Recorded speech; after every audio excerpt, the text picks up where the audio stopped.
한국이 핵추진 잠수함을 가지게 되면 중국, 러시아 핵추진 잠수함이 얼씬거리지 못하죠. 핵추진 잠수함을 확보했다는 얘기는 한국 해군이 진짜 빅5에 들어간다. 이 정도 전력만 해도 정말로 남미나 아프리카 갖다 놓으면 전체랑 붙어도 이깁니다. 6세대부터는 자기들이 선도하겠다라는 중국몽을 지금 구고 있거든요. 중국의 한계도 명확하다. 중국도 저렇게 밑빠진 독이 계속 국방비에 쏠 수는 없다.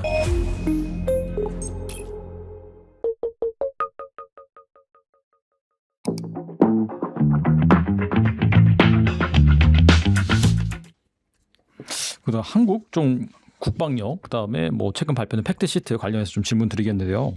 얼마 전 한미 협정의 팩트 시트가 드디어 이제 공개가 됐습니다. 결국 한국에서 핵 잠수함 건조 및 핵 연료 재처리 뭐까지 이제 미국이 동의를 한 것인데, 이로써 대한민국은 육해공 모두 자주 국방이 가능한 나라가 됐다라는 평가가 있습니다. 이번 핵 잠수함 건조로 인해서 한국의 국방력이 한 어느 정도 수준까지 올라간다고 볼 수 있을까요?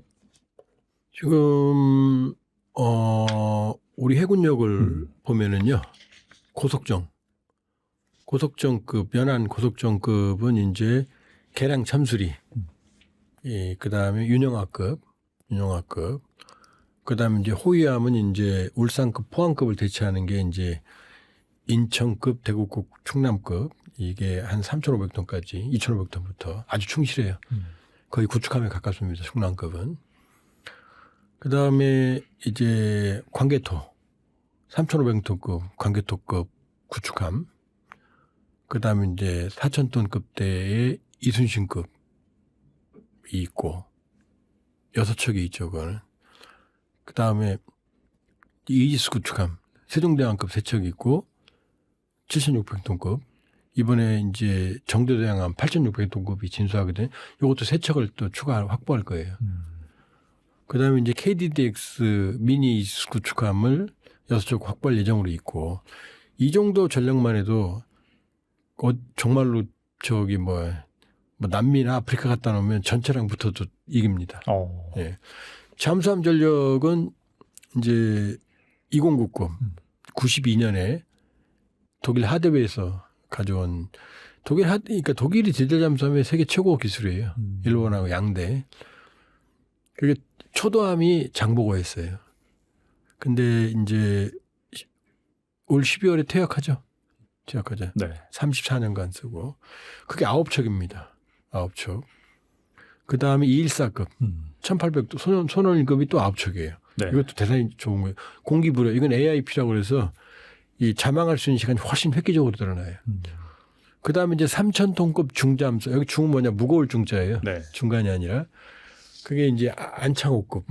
이 3.3척. 여기에는 SLBM 발사관 6발 들어가요. 그러니까 잠수함 안에서 SLBM 탄도에 날아가는 거예요. 세계 최초예요. 재래식 잠수함에. 그 다음에 이 안창호급 장보고 3거든요. 그게 장보고 3 배치1이 이제 안창호급이고, 배치2가 이번에 이제 진수한 3,600톤급 장형실함. 여긴 탄도미사일이 6발 들어가요. 10발. 요거를 3척을 만들 거예요. 그리고 배치3가 있었거든요. 요게 4,500톤으로 추정했는데 이게 이제 핵추진 잠수함으로 가는 거죠. 4척이라고 그랬는데 아마 6척으로 갈 가능성이 높고, 왜냐하면 함정은 3직제라고 그래서 작전, 훈련 및 휴식, 그 다음에 수리 이렇게 가거든요. 그러니까 3척이 있어야 한 척이 작전하는 거거든요. 그러니까 6척이 되겠죠. 네. 그러면 지금 핵추진 잠수함만 없어도 우리가 세계 최고의 디젤 잠수함 전력이 있었는데, 근데 핵추진 잠수함을 가지게 되면 어떤 일이 벌어지느냐. 핵추진 잠수함은 고속 무제한 주행이 가능해요. 지금 3번은 한 2시간, 3시간 할 수 있죠. 네, 그렇죠. 근데 100m 뛰면 15초 지나면 헥헥거리죠. 쳐야 되죠. 그렇죠. 그거 네. 똑같은 거예요. 그러니까 디젤 잠수함도 빠르게 갈 수 있지만 금방 동력이 떨어지고, 핵추진 잠수함 쉽게 말하면 100m 뛰기를 5년, 10년 동안 할 수 있는 거예요. 핵연료 교체할 때까지. 그러니까 일반 재래식 잠수함은 트럼프 대통령이 이번에 우리 핵추진 잠수함 허용해 주면서 올드 패션드한 한국의 잠수함 그게 아니에요. 재래식 잠수함은 핵이 아니라는 거지. 기술은 핵 잠수함보다 더 좋을 수도 있어요. 디젤 잠수함 같은 경우. 근데 이 디젤 잠수함의 핵심 문제는 뭐냐면 잠수함은 동력이 있어야 될 거 아니에요. 엔진이 있어야 될 거 아니에요. 근데 잠수함의 숙명은 뭐냐면 물속에서는 엔진을 못 돌려요. 엔진을 팡팡 터트리려면 산소를 잡아먹잖아요. 네. 그럼 잠수함 안에 있는 산소를 다 잡아먹을 거 아니에요. 그럼 질식해서 죽죠. 그렇죠. 네. 그러니까 그래서 그러지 않고 디젤 전기 잠수함이라고 해. 디젤 일렉트릭. 왜냐? 물 밖에 나와서 디젤 엔진을 돌려요. 그럼 그 엔진을 돌려서 배터리 축전전에 축전을 하는 거예요. 그럼 축전이 다 되면 물속에 들어가서 거기 전기로 가는 거예요. 전기 자동차로 스포츠카 못 만들죠. 네, 아직까지는 못 만들죠. 네, 네. 그거하고 똑같아요. 이 전기로 가면은 속도가 느려요. 그리고 전기로 가면 우리 장형실함 3,600톤급 이게 AIP 공기가 필요 없는 그다음에 리튬 배터리 최첨단이에요. 최대 3주간 자망할 수 있어요. 근데 이건 5 내지 10km로 저속으로 갈 때. 네네. 근데 나 산보하는데 도둑놈이 뛰어오면 나 도망가야 될 거 아니에요. 아니면 어떤 놈이 날 훔쳐가면 쫓아야 될 거 아니에요. 그 고속 기동을 하면 3주가 아니라 비밀이라는데 참 몇 시간이면 배터리가 다 떨어져요. 진짜 차이가 많이 나네요. 그러니까 아마 한두 시간, 7시간 그러는데 아마 몇 시간이면 떨어질 거예요. 배터리 다 떨어지면 못 올라오잖아요. 그렇죠. 그 전에 올라야 될 거 아니에요. 그러니까 아마 최대의 속력으로 또 하나는 잠수함, 디젤 잠수함의 최대 속도는 20노트 정도 되거든요. 그러면 한 30km 좀 넘어요. 근데 핵추진 잠수함은 30에서 40노트예요. 한 4, 50km 돼요. 4, 50km로 계속 몇 년을 달릴 수 있는 거예요. 왜냐? 핵추진 잠수함은 핵의 분열이니까 네. 공기가 필요 없어요.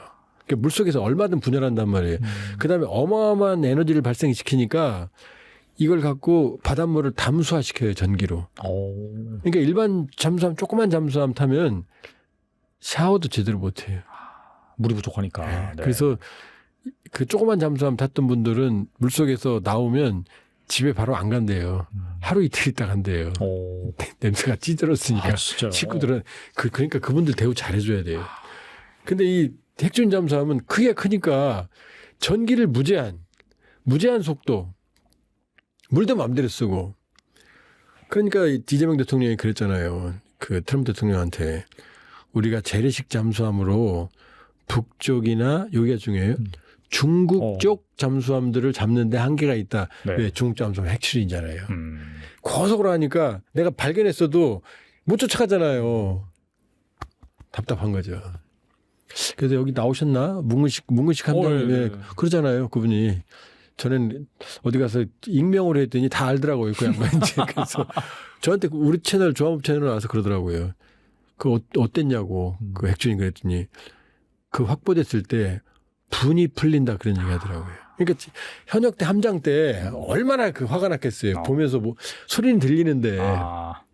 그러니까 한국이 핵추진 잠수함을 가지게 되면 이제 중국, 러시아 핵추진 잠수함이 얼씬거리지 못하죠. 그동안에 와서 날 잡아라고 쌩쌩 갔는데 이제 지금은 안 되는 거죠. 우리가 조선 기술이 러시아나 중국보다 좋거든요. 더 잘 만들 거예요.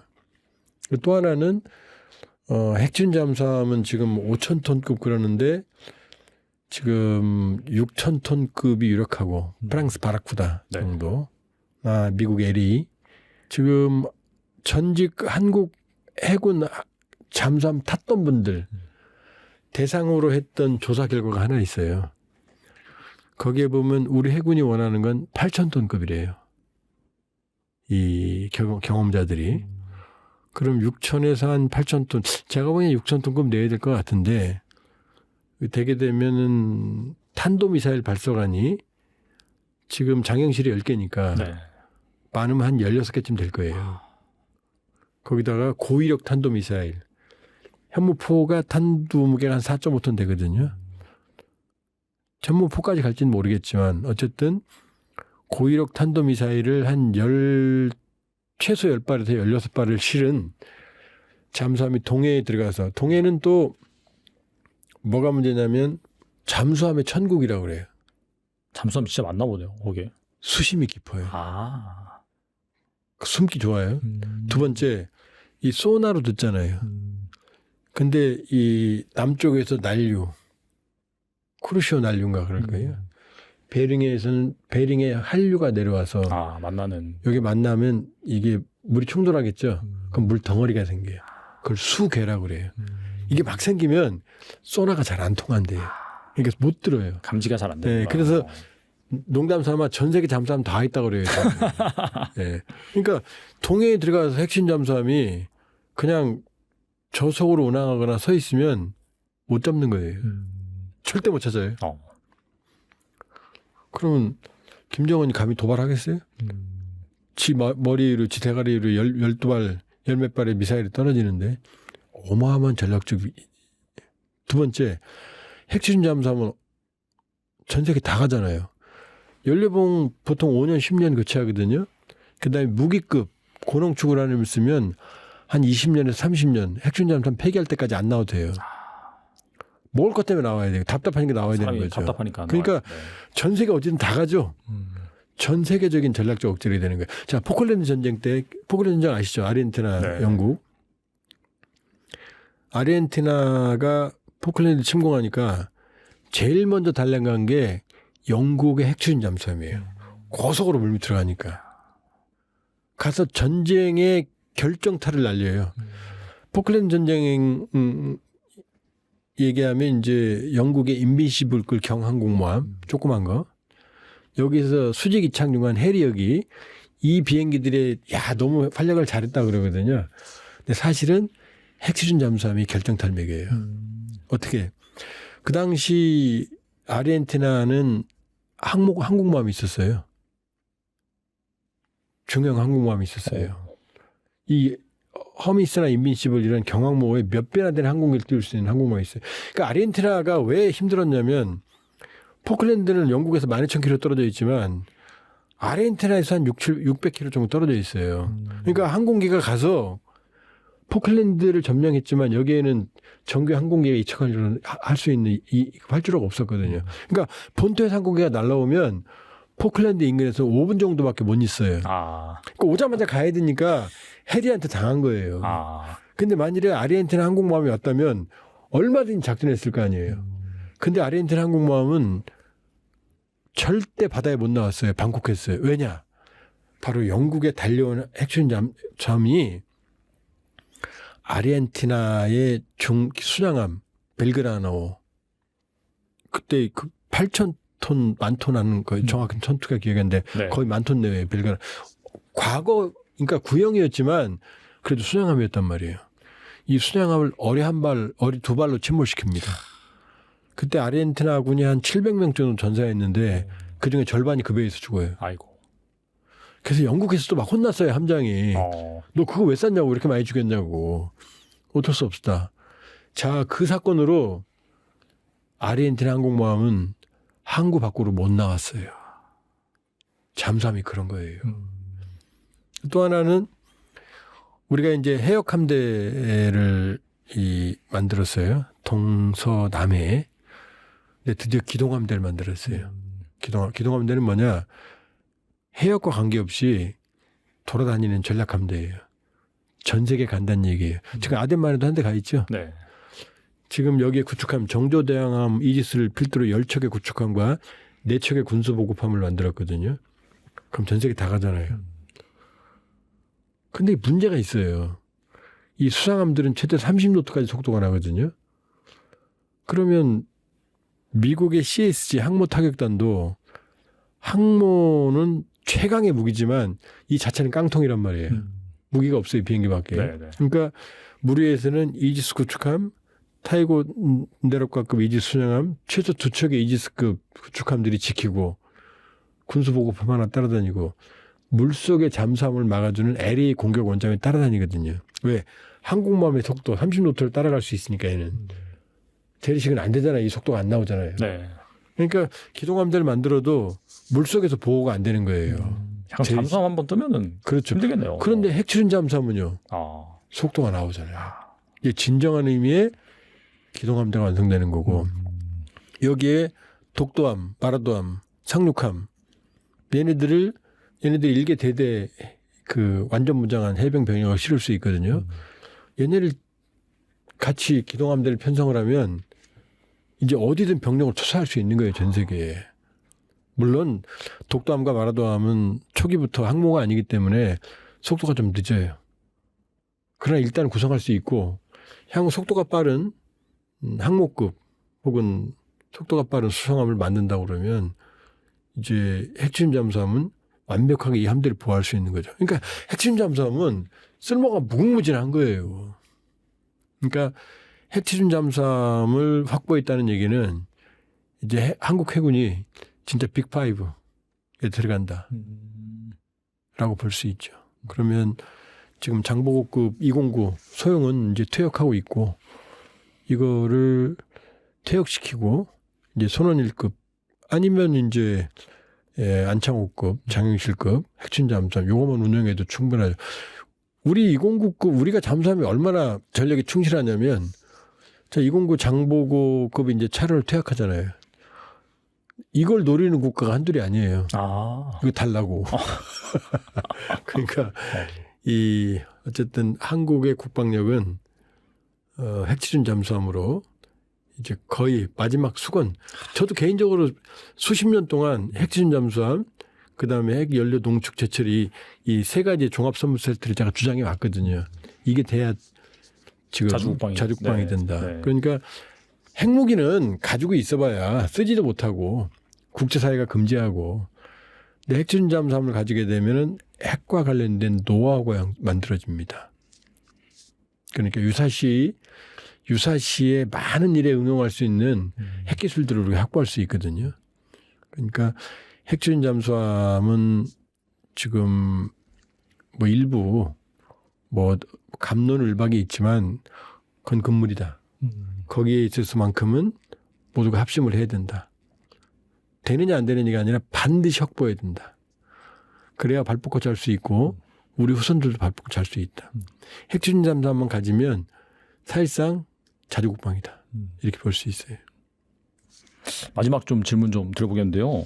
그 중국이 보니까 개발 중인 6세대 전투기 J-36 시제기가 최근 시험 비행하는 모습을 또 공개를 했더라고요. 약간 유포된 그런 컨셉으로 좀 공개가 된 것 같은데 이게 작년 12월 처음 공개된 이후에 10개월 만에 모습을 드러낸 것인데 6세대 전투기를 지속적으로 과시하는 이 중국의 의도는 무엇일까요? 지금 중국의 그동안 국방전략은 캐치업이에요. 따라간다. 그러니까 중국 거 멀리서 보면 다 미국 거예요. 아, 그래요? 네. 헬기도 보면은 UH-60 블랙호크 99 멀리서 보면 그다음에 거의 모든 걸 보면은 그다음에 항공모함도 보면 멀리서 보면은 저 푸젠 같은 경우 그러니까 중국 걸 카피해 왔어요. 그다음에 뭐 스텔스기도 보면은 F-35, J-35도 F-35 같고 그건 이제 캐치업. 왜냐? 그럴 수밖에 없는 게 누군가 뭔가 따라하면 아니 어떤 분이 미니스카트 입으면 그 따라하면 똑같이 미니스카트 되지 뭐 다른 방법이 없잖아요. 네. 그런 것처럼 이제 따라하게 돼요. 누군가 찢어진 청바지 입으면 찢어진 청바지 입는 거지. 그러니까 지금까지는 캐치업이었단 말이에요. 근데 이제 몸집이 커졌으니 우리도 그래왔어요. 우리도 계속 다른 나라 무기를 모방해 왔어요. 근데 중국은 이제 기술력에 자신이 있으니 예를 들어서 지금 8만 톤급 푸제남에 보통 항공모함은 갑판이 길이가 제랄드 포드급 최신형이 333m예요. 근데 이 푸제남은 316m예요. 근데 333m에도 비행기가 이륙하기에는 짧아요. 인천공항 가보면 한 1km 가다가 뜨잖아요. 네. 근데 333m를 여기서 하느냐? 아니에요. 실제로 항공기가 뜨는 이륙하는 데는 80m에서 100m밖에 안 돼요. 그러니까 그 밑에 캐터펄트라고 이 고무줄처럼 비행기를 잡아당겼다가 쏴줍니다. 네. 캐터펄트는 투석기란 뜻이에요. 이게 있어야 되거든요. 이걸 미국이 증기식으로 그러니까 핵 추진으로 물을 끓여서 증기 압력으로 쏴줬거든요. 이게 부피가 굉장히 많이 가니까 최신형 제랄드 포드에서는 이걸 전기식으로 바꿨어요. 전자기식으로. 근데 이게 굉장히 어려운 기술이에요. 제랄드 포드도 한 5년 동안 고생했어요. 지금도 아직 문제 해결 다 안 돼갖고 완전 문제 해결이 2030년대 중반이에요. 물론 쓰긴 써요. 이거를 푸젠함에 달았거든요. 기가 찰 노릇이죠, 중국이. 증기식도 아니고 건너뛰어서. 그런데 이번에는 심지어 상륙함에까지 캐터필트를 달았어요, 증기식을. 무인 수상기 같은 거 띄운다고. 그러니까 미국보다 한 발 더 앞서 나간 거죠. 미국도 못한 걸 한 거예요. 그러니까 중국은 이제 캐첩이 아니고 이제 선도. 패스트 팔로워가 아니라 이제 내가 먼저 얼리버드가 되겠다는 거예요. 내가 먼저 하겠다는 거예요.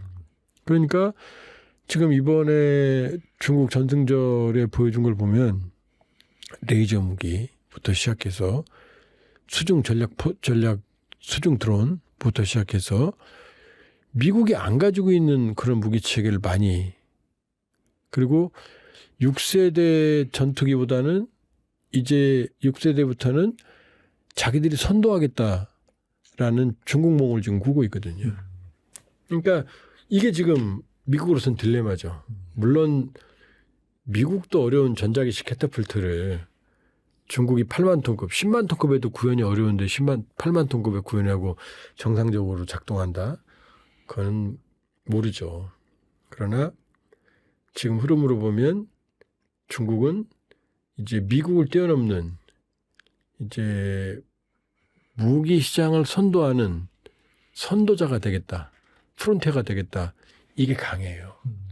그러니까 계속해서 새로운 무기 체계, 미국이 생각하지 않았던 무기 체계, 이런 쪽으로 눈을 돌리고 있고 일정 부분 성과도 내고 있는 거죠. 그러니까 6세대 전투기를 뭐 그게 완전히 무인이 될지 유무인 복합이 될지 그건 모르겠습니다만 그쪽은 선점하겠다라는 게 이제 시진핑의 야욕이다 이렇게 볼 수 있죠.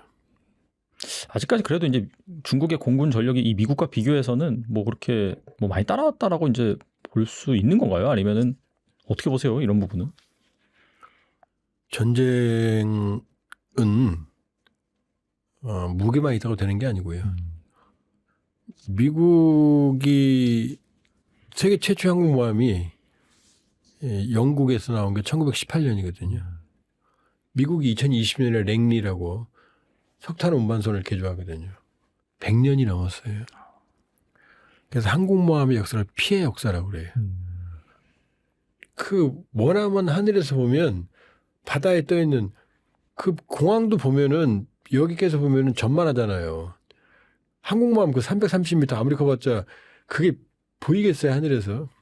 그걸 운영하는 기술은 정말로 그 수없이 많은 노하우가 증축이 돼야 되거든요. 그 100년을 중국이 랴오닝을 처음 진출이 2012년이거든요. 미국 100년이거든요.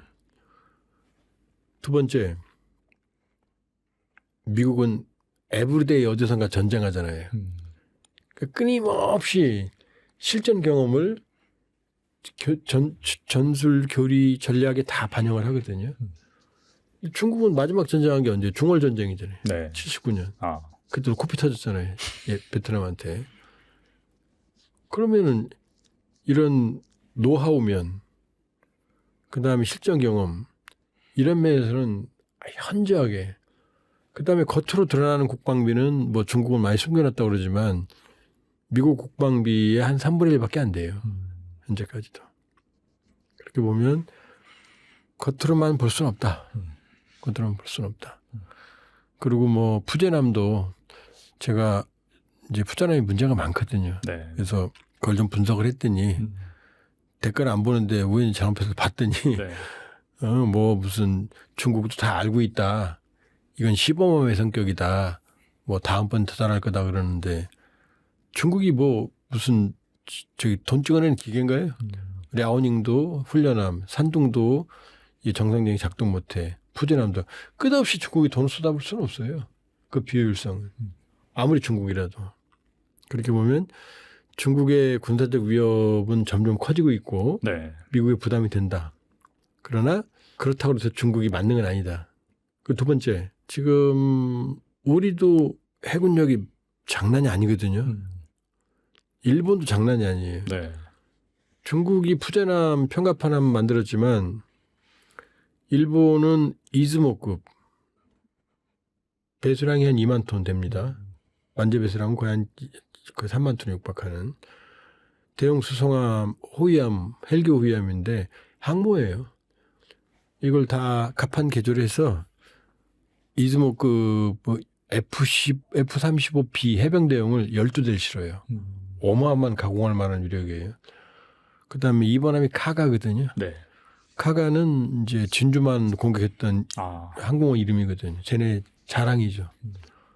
물론 미디어에서 의도 터져서 침몰했어요. 그러나 어쨌든 그 2대만 해도 벌써 F-35B를 24대를 운영할 수 있어요. 어마어마한 거예요. 일본 해군력도 장난이 아니에요. 한미를 합쳐봐요. 우주 해군력이거든요. 중국은 혼자잖아요. 그렇게 보면 중국의 한계도 명확하다. 그리고 중국도 저렇게 밑빠진 독이 계속 그 국방비를 쏠 수는 없다. 그러고 보면 중국은 위협도 있지만 한계도 동시에 가지고 있다. 이렇게 볼 수 있죠.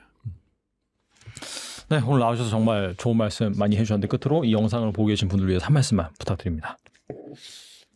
네, 이 불안의 시대에 대한민국 사실상 일부 극히를 제외하고는 모든 면에서 자주국방이 가능한 체제고요. 자꾸 우리를 비하고 뭐 국뽕 그러는데 절대 그렇지 않습니다. 이번에 이재명 대통령이 중동, 튀르키예, 아랍에미리트, 이집트를 순방을 했는데 이집트는 우리 K9 사갔어요. 아랍에미리트는 우리 아크부대 특수부대가 2011년부터 주둔하고 있습니다. 그다음에 천공 사갔고 튀르키예 역시 K9 흑표 탱크 사갔거든요. 그런 것만 보더라도 한국의 국방의 위상은 대단하다. 그러니까 핵추진 잠수함은 진영과 이념을 떠나서 반드시 자주국방을 위해서는 확보해야 되는 거고 그런 면에서는 생각보다 우리가 안심할 만한 국방을 가졌다. 이런 말씀을 드리면서 마치겠습니다. 네, 또 이렇게 박사님과 지정학적인 상황 그리고 K방산에 대해서 알아봤는데 뭐 말씀하신 것처럼 또 우리가 자주국방의 시대가 정말 본격적으로 열렸기 때문에 여러분들이 또 응원의 목소리도 좀 많이 내주시고요. 투자하시는 데도 꼭 참고하셨으면 좋겠습니다. 네, 지금까지 조한범 박사님 좋은 말씀 감사합니다.